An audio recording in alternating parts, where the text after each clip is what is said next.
এই মুনাফিকের তালিকায় তো মুনাফিকদের নামই থাকবে, আপনার নাম তো থাকার কথা নয়। আপনার নাম কেন লেগে আসবে? আপনি তো জান্নাতি, উমর ফিল জান্নাহ। তিনি কেঁদে কেঁদে বলছেন, ভাই হুযায়ফা, আমার মাঝে মাঝে মনে হয় আমি বুঝি মুনাফিক হয়ে গেছি। দেখো তো, আবার চোখ মেরে দেখো তো আমার নামটা ওই জায়গায় আছে কিনা। ওমরের মতো মানুষ নিজেকে নিয়ে কি শঙ্কিত থাকতেন, কি পেরেশানির মধ্যে তিনি সময়গুলো পার করতেন। শুধু তিনি তালাশ করতেন কার রহমত। আসতে বলুন না, কার রহমত? আল্লাহর রহমত।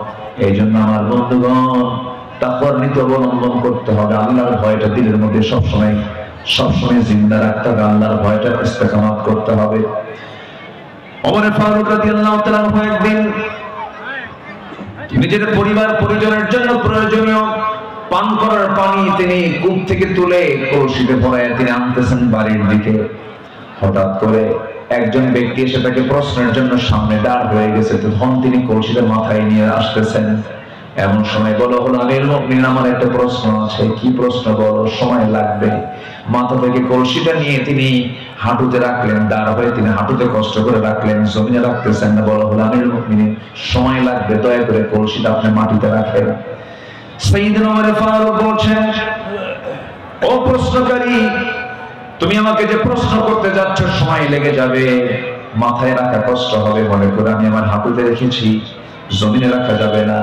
জমিনে রাখলে যদিও আমি একটু স্বস্তি পাবো, আমার কষ্ট কম হবে, কিন্তু কলসির যে তলাটা এটা হলো ভিজা আর জমিনটা হলো শুকনা। এই জমিনের মালিক আমি না। এই জমিনে যখন ভিজা কলসির তলা যখন রেখে দেবো, কিছু মাটি কলসির সঙ্গে উঠে আসবে। এই পরিমাণ মাটি যদি আমি এই জমিওয়ালার কাছ থেকে নিয়ে যাই, কিয়ামতের দিন এই জমিওয়ালার বিরুদ্ধে, এই জমিওয়ালা আমার বিরুদ্ধে মামলা দেবে, আমি জান্নাত পাবো না। যখন আল্লাহু আকবার, এটার নাম তাকওয়া। এটার নাম কি বলেন? তাকওয়া। আমার বন্ধুগণ, সাইয়েদনা ওমর ফারুক রাদিয়াল্লাহু তাআলা একদিন রাষ্ট্রের পক্ষ থেকে কিছু মধু পেলেন। এক বোতল মধু তিনি নিয়ে আসলেন। বোতল মধু নিয়ে এসে তিনি স্ত্রীর সামনে দাঁড়িয়ে বলছেন, বউ আমার, এই এক বোতল মধু শুধু আমার ভাগে নয়, আমার দুই চারজন প্রতিবেশী আর স্বামী সহ পাঁচজন প্রতিবেশী, পাঁচজন, চারজন এবং আমি সহ 5টা ভাগ, সমান ভাগে ভাগ করো তুমি মধুগুলো। মধুর বোতল নিয়ে তাকে 5টা ভাগ করতে বলা হলো। তার স্ত্রী করলেন কি, ভাগের কাজ শুরু করলেন, সমান ভাগে ভাগ করতেছেন। এমন সময় হঠাৎ করে তার মনে হলো, বলে ফেলেন, আমার স্ত্রী, দয়া করে তুমি ভাগ করাটা বন্ধ করে দাও, আমাকে মধুর বোতলটা দিয়ে দাও। মধুর বোতলটা নিলেন, সোজা তিনি প্রতিবেশীর কাছে চলে গেলেন। একজন প্রতিবেশীকে ডাক দিলেন, এদিকে আসো, এই যে মধুর বোতলটা তোমাকে দিলাম, সমান 5 ভাগে ভাগ করবে।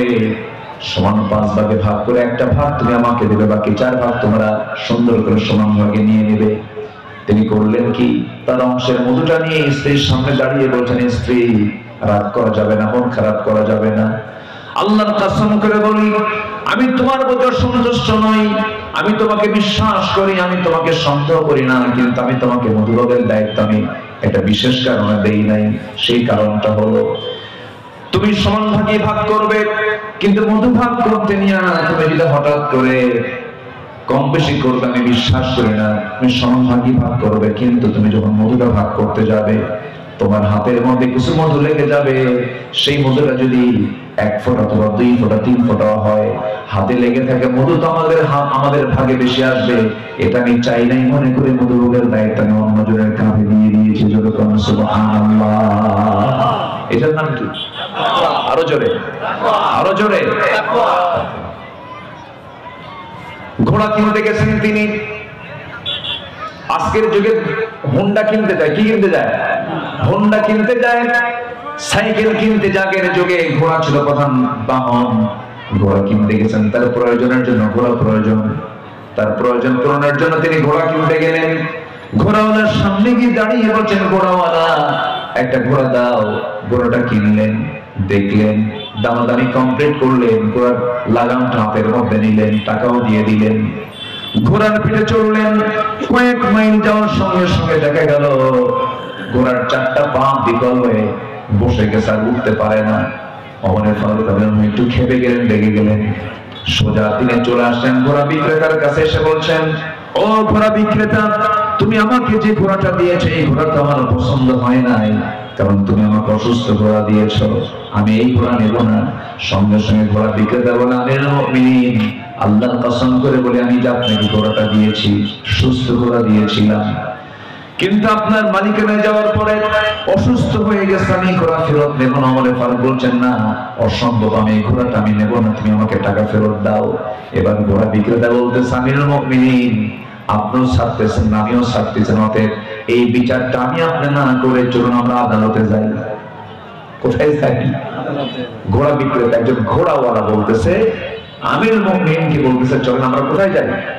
আদালতে যাই। সাইয়েদনা ওমর ফারুক রাদিয়াল্লাহু তাআলা আনহু শুনলেন, মুস্কি হাসি মারলেন, বললেন, ঠিক আছে ঘোড়াওয়ালা, তুমি যেহেতু আদালতেই নিতে যাচ্ছ, চলো, আমার তো আর কিছুই করার থাকবে না, চলো আদালতেই ফয়সালা দিয়ে দেবে। সামান্য ঘোড়াওয়ালা সাইয়েদনা ওমর ফারুককে সঙ্গে করে নিয়ে আদালতে চলে গেছে।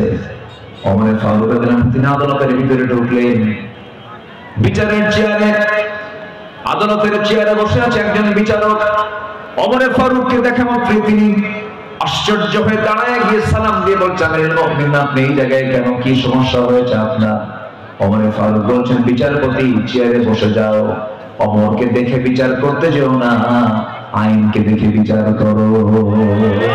এটার নাম কি? এটার নাম কি? সাইয়েদনা ওমর ফারুক রাদিয়াল্লাহু আনহু এবার বলছেন, বিচারক বিচার করো।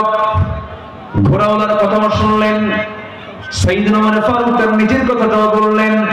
দুজনের কথা শোনার পরে এবার বিচারপতি বলছেন, আমিরুল মুমিনিন, দুজনের কথাই আমার কানে আসে, আমি শুনলাম, আমি যতটুকু বুঝতে পারছি আমিরুল মুমিনিন মনক্ষুণ্ণ হওয়া যাবে না, আজকের রায়টা আপনার বিরুদ্ধেই চলে যাবে, কারণ আপনি সাইয়েদনা ওমর ফারুক আমার সামনে এখন সুন্দর করে কথা বলছেন, আমি আপনার সঙ্গে কথা বলছি, কিন্তু আপনি এই জায়গা থেকে নিরাপদে বাড়ি পর্যন্ত ফিরতে পারবেন তার কোনো গ্যারান্টি আছে নাকি? না।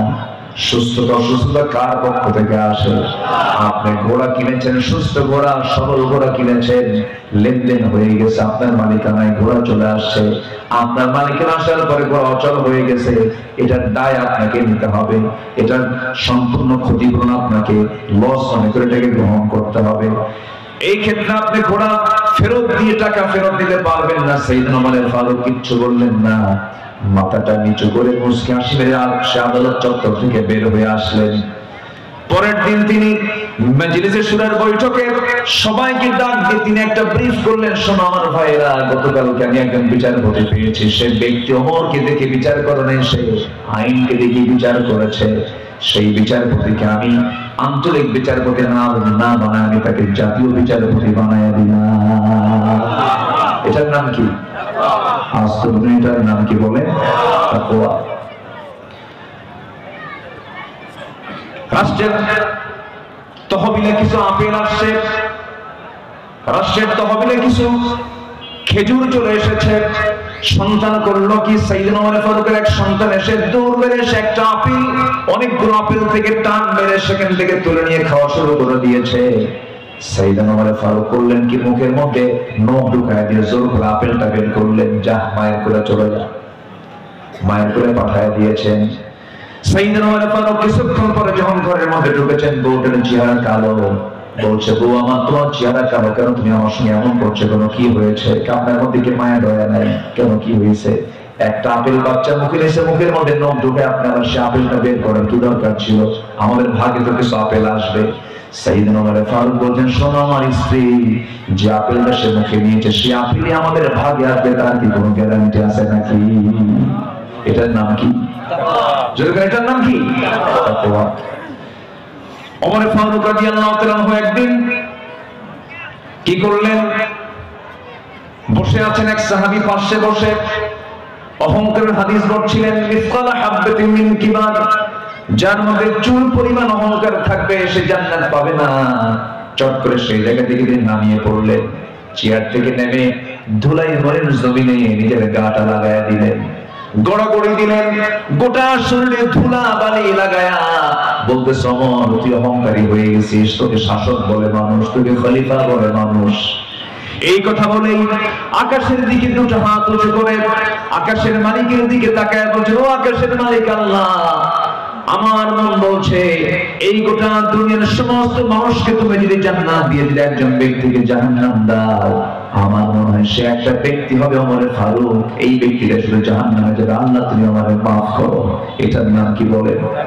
আস্তে বলবেন, এটার নাম কি বলে? তাকওয়া। এই জন্য জান্নাত পাওয়ার জন্য সবার আগে আমাকে আপনাকে ঈমান আনতে হবে, নেক আমল করতে হবে, এরপর আনতে হবে তাকওয়া, এরপর আনতে হবে কি? তাকওয়া।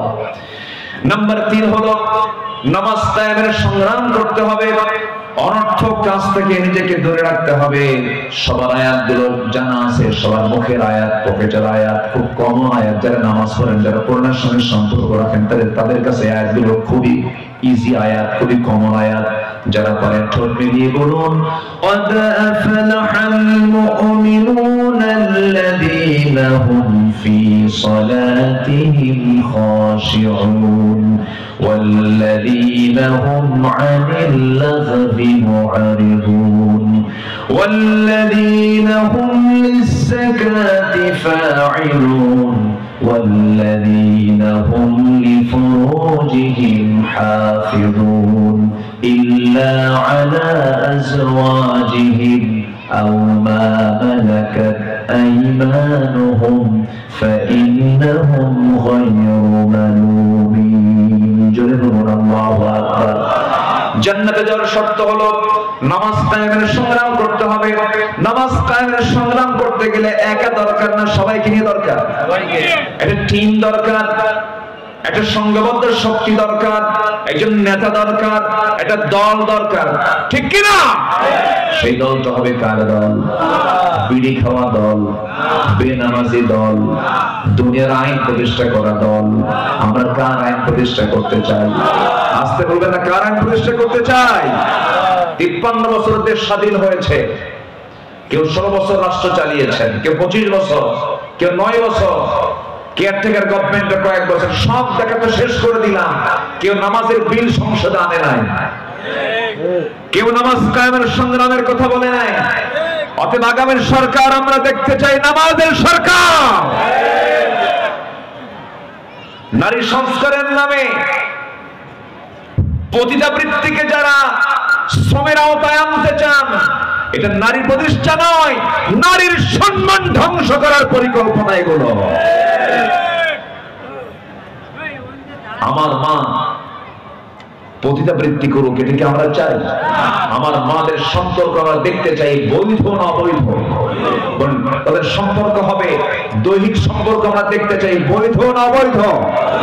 বৈধ। পতিতাবৃত্তিকে শ্রমের আওতায় নিয়ে সেই ষড়যন্ত্রগুলো করা হচ্ছে। পশ্চিমাদের কোন উস্কানিতে আমরা কান দেব না। আমরা সুস্পষ্ট ভাষায় জানান দিতে চাই, নারীর যে প্রকৃত অধিকার একমাত্র ইসলাম দিয়েছে। ইসলাম যে অধিকার দিয়েছে, এর চাইতে বাড়াবাড়ি যারাই করবে অবশ্যই তাদেরকে আমাদের দেখে নিতে হবে। নারী অধিকার প্রতিষ্ঠার জন্য আমাদের মাঠে ময়দানে কাজ করতে হবে। সবাই রাজি আছেন কিনা ইনশাআল্লাহ? আল্লাহ কবুল করুন, জোরে বলি আমিন। সম্মানিত ভাইরা, নামাজ কায়েম করতে হবে। এরপর লজ্জাস্থানের হেফাজত করতে হবে। অনর্থক কথা মুখ থেকে বের করা যাবে না। আজে বাজে কোনো কথা ইমানদার মুখ থেকে বের করে না। ইমানদার যা বলবে অকাজের কথা না কাজের কথা? বলেন বলেন বলেন বলেন। অপ্রয়োজনীয় না প্রয়োজনীয়? অর্থবোধক না অনর্থক? অর্থবোধক কথা ইমানদার তার মুখ থেকে বের করবে। আজে বাজে কোনো কথা তার মুখ থেকে কখনো বের হতে পারে। আমার বন্ধুগণ, যাকাতটা যারা ঠিক মতো আদায় করবে, ওয়াদা যারা ঠিক রাখবে, আমানত যারা ঠিক রাখবে, সর্বশেষ আল্লাহ রাব্বুল আলামিন সূরা মুমিনুনের মধ্যে সুন্দর করে বলেছেন 7 নাম্বার কাজ হলো ওয়াল্লাযীনা হুম আলা সালাওয়াতিহিম ইউহাফিজুন উলাইকা হুমুল ওয়ারিসুন الذين يرثون الفردوس هم فيها خالدون جل الله أكبر জন্য আল্লাহু আকবার। এই গুণগুলো অর্জন করবে যে জান্নাত বুঝে নেবে কার কাছ থেকে? আসতে বলবেন না, কার কাছ থেকে? আল্লাহর কাছ থেকে। অনর্থক কোনো কথা বলা যাবে না, বাহুদা কোনো কথা বলা যাবে না, অনর্থক কোনো গীবতের দিকে যাওয়া যাবে না, কারো সম্মান নেই ঠেলাঠেলি করা যাবে না। যে ব্যক্তি কারো সম্মান নিয়ে ঠেলবে আল্লাহ তাকে বেইজ্জত করবে। আল্লাহ বেইজ্জত করেন না? সাইদির ব্যাপারে, আল্লামা সাইদির ব্যাপারে বলা হলো উনি নাকি ধর্ষণ করেছেন, উনি নাকি মানুষের বাড়িতে আগুন দিয়েছেন। এ তো শয়তানও বিশ্বাস করে। আপনাদের পাশেই তো বাড়ি, তার পাশে বাড়ি না? পাশেই তো বাড়ি, পিরোজপুরা মোড়েলগঞ্জ তো পাশাপাশি। ওনার বাড়ি আর মোড়েলগঞ্জ একদম সাথে লাগানো। আমি গেছি মোড়েলগঞ্জের মাহফিলে, শুনলাম পাড়ের হাট থেকে লোক আসছে। পাড়ের হাট কে এখানে কেমন আসলো? বুঝলেন বাড়িটা আমাদের পাশে, একদম পাশাপাশি। সম্মানিত ভাইয়েরা, এই জাতীয় ষড়যন্ত্র আগের থেকে। একজন নবী ছিলেন, খুব রাগী নবী ছিলেন, যে নবী আল্লাহর সঙ্গে ডাইরেক্ট কথা বলতেন। বলেন কোন নবী? বলেন কোন নবী? মুসা আলাইহিস সালামের বিরুদ্ধে কত ষড়যন্ত্র ফেরাউনরা করেছে, কত প্ল্যান করেছে। মুসা আলাইহিস সালাম একদিন শুনতে পেলেন তার বিরুদ্ধে ফেরাউন একটা কুৎসা রচনা করেছে, গোটা দেশে ছড়িয়ে দিয়েছে। কি ছড়িয়ে দিয়েছে? মুসা আলাইহিস সালামের ব্যাপারে ফেরাউন বলে ফেললো যে মুসা শারীরিক ত্রুটি আছে, সে আল্লাহর নবী হয় কেন? শারীরিক ত্রুটি হলো লোককে আল্লাহর নবী হয়? কি শারীরিক ত্রুটি? বললো যে মুসা এক শিরা ব্যারাম হয়েছে। যেরকম না এটা এলাকায় কি বলে? এটা হ্যাঁ ওটাই বলে তো যাচ্ছে, ঠিক আছে ওটাই বলে, চাচা বলে ফেলছে। যখন এই জাতীয় কথা যখন এই নবীর কানে আসলো, বলেন তো এই নবীটার রাগ কি সবচেয়ে কম না সবচেয়ে বেশি? সব নবী ছিলেন একরকম, এই নবী একটু ভিন্ন রকম ছিলেন। কোন নবীকে আল্লাহ পাক তোতলা বানান না, এই নবী কি ছিলেন? তোতলাও ছিলেন। আর তোতলা যারা হয় তাদের রাগ কম হয় না বেশি হয়? একটু বেশি হয়। কিন্তু লোকগুলো সরল হয়। লোকগুলো কি হয়? সরল হয়। প্রচন্ড রাগী ছিলেন। তো ওনার কানে যখন এই জাতীয় কথা আসলো যে ওনার একটা ছোট একটা বড় এক শিরা, উনি গেছেন খেপে। খেপে গিয়ে বলছে আল্লাহ আমার তো এই জাতীয় কোনো রোগ তুমি দাও না, আমি একজন নবী, আমি একজন আল্লাহর নবী, আমি একজন রাসূল, আর আমার বিরুদ্ধে ফেরাউন এই জাতীয় কথা বলে গোটা দেশে টপ নিউজ করে দিয়েছে। এটা আমার মান সম্মানটাকে আল্লাহ তুমি কি করবা করো? আল্লাহকে বলে ফেললেন।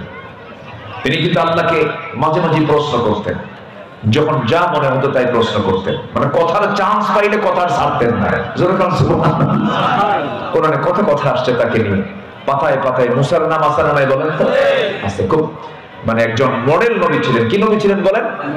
মডেল নবী, আদর্শের নবী ছিলেন। দাওয়াত দিতে হয় কেমনে সেই পদ্ধতি তিনি শিখিয়েছেন। ইযহাব ইলা ফিরআউনা ইন্নাহু তাগা। চলে গেছেন ফেরাউনকে কালিমার দাওয়াত দিতে। দাওয়াত দেওয়ার কথাই বলছেন আল্লাহ আমি তো দাওয়াত দিতে যাচ্ছি, তুমি আমাকে বললা, কিন্তু আমার তো জিহ্বায় অসল, জিহ্বা ঠিক নাই, জিহ্বাটা তুমি আল্লাহ ঠিক করে দাও। আল্লাহ বললেন তোমার জিহ্বা আমি ঠিক করে দিলাম, বলো রব্বি ইশরাহ লি সাদরি ওয়া ইয়াসসির লি আমরি। সুন্দর করে দোয়াটা শিখে নিলেন, কালিমার দাওয়াত দিতে গেছেন। আল্লাহ বললেন যে মুসা দাওয়াত দিতে যাচ্ছ, এটা নরম সুরে কালিমার দাওয়াত দিও। আল্লাহ নরম সুরের কথা যদি আমাকে বলো, আমার তো হবে না, আমার তো গরম সুর। তুমি যদি নরম সুরের কথা বলো, আমার ভাই, আমার বড় ভাই হারুন, সে আমার চাইতে হুয়া আফসাহু মিন্নি, সে আমার চাইতে সুন্দর করে কথা বলতে পারে। সুন্দর তার ফাসাহাত, সুন্দর তার বালাগাত, তার কথার সুর ভালো, তার বাচন ভঙ্গি ভালো, প্রেজেন্টেশন ভালো, উপস্থাপনা ভালো। আল্লাহ তুমি তাকে আমার সহকারী করে দাও, আমার সঙ্গে তুমি দিয়ে দাও। আল্লাহ বললেন মুসা তোমার মুখে যখন তোমার ভাইয়ের প্রশংসা শুনলাম, তাকে কি আর এমনি পাঠানো যায়? এই মুহূর্তে আমি তাকে নবুয়ত দিয়ে দিলাম। তাহলে কয়জন নবী হলো?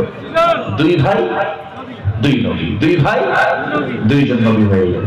দুজন মিলে গেছেন কালিমার দাওয়াত দিতে। ফেরাউন সামনে দাঁড়ায় বলে মুসা কি বলো? আল্লাহ আমারে পাঠায় দিয়েছে তাড়াতাড়ি কালিমা পড়ে মুসলমান হও। এই কথা কি বুঝতেছেন? সোজা কথা। তো ফেরাউন বলতেছে ঠিক আছে ভালো কথা, তোমার সঙ্গে এটা কি আসছে? আমার ভাই হারুন এটাও আল্লাহর নবী। ফেরাউন বলে তোমার আল্লাহর কাজ নাই কাম নাই, একই ঘরে দুই নবী।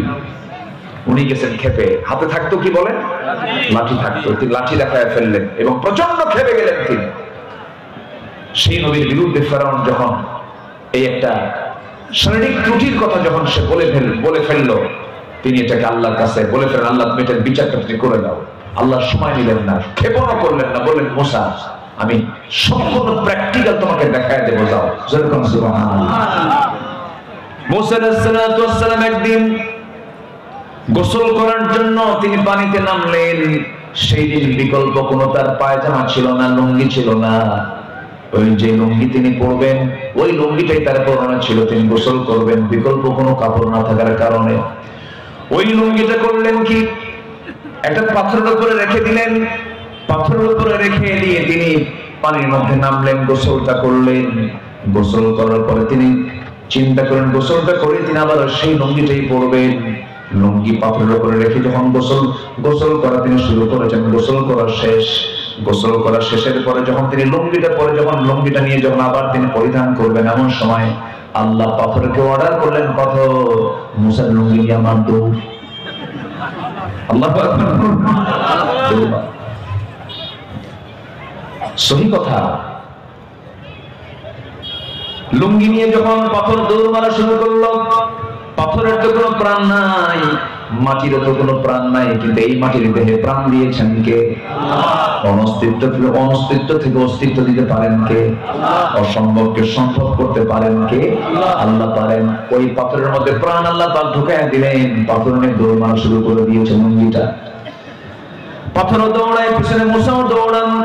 আল্লাহ রাব্বুল আলামিন তার স্মৃতি থেকে তিনি যে উলঙ্গ, এই কথা ভুলে দিয়েছেন, তিনি উলঙ্গ হয়ে আছেন, এটা তার মনেই নাই।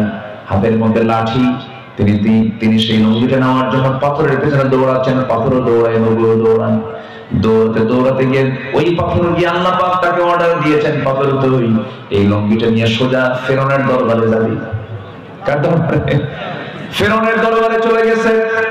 ফেরাউন তার মন্ত্রী পরিষদ নিয়ে বিশাল বৈঠকে বসে গেছে, সব মন্ত্রীর সামনে হাজির। এইদিকে পাথরটা ওই লুঙ্গিটা বহন করে সোজা চলে গেছে ফেরাউনের সামনে, এক সামনের কাছাকাছি চলে গেছে। মুসা আলাইহিস সালাম পিছে পিছে এসে এবার থেমে গেছে পাথর। লুঙ্গিটা হাত দিয়েছেন, কিন্তু এই দিকে ফেরাউন নিচের দিকে তাকায় দেখে অস্ত্রপাতি সব ঠিক আছে। আল্লাহু আকবার, যেরকম আল্লাহু আকবার। ফেরাউন চেয়েছিল আল্লাহর পয়গম্বরকে জাতির সামনে খাটো করা, কিন্তু আল্লাহ তাআলা মুসা আলাইহিস সালামকে জাতির সামনে ক্লিয়ার করে দিলেন যে আমার মুসার কোনো সমস্যা নাই। 16 বছর পর জাতির সামনে সব আল্লাহ ক্লিয়ার করে দিয়েছেন, সব জালিম হলো ওরা, আলেমদের কোনো দোষ নাই। ঠিক কি না? আল্লাহ আছেন, আল্লাহ আছেন না নাই? মুরব্বীরা বলতো ও না মরা পর্যন্ত উপায় নাই, বলতো না? কিন্তু মরা লাগছে, তাজাই আছে। কিন্তু দেশে আছে না দিল্লি আছে? দেশে আছে না দিল্লি আছে? দেখেন 25 বছর আগে আল্লামা সাঈদী বলতে পারতেন লন্ডনে চলে যাবে,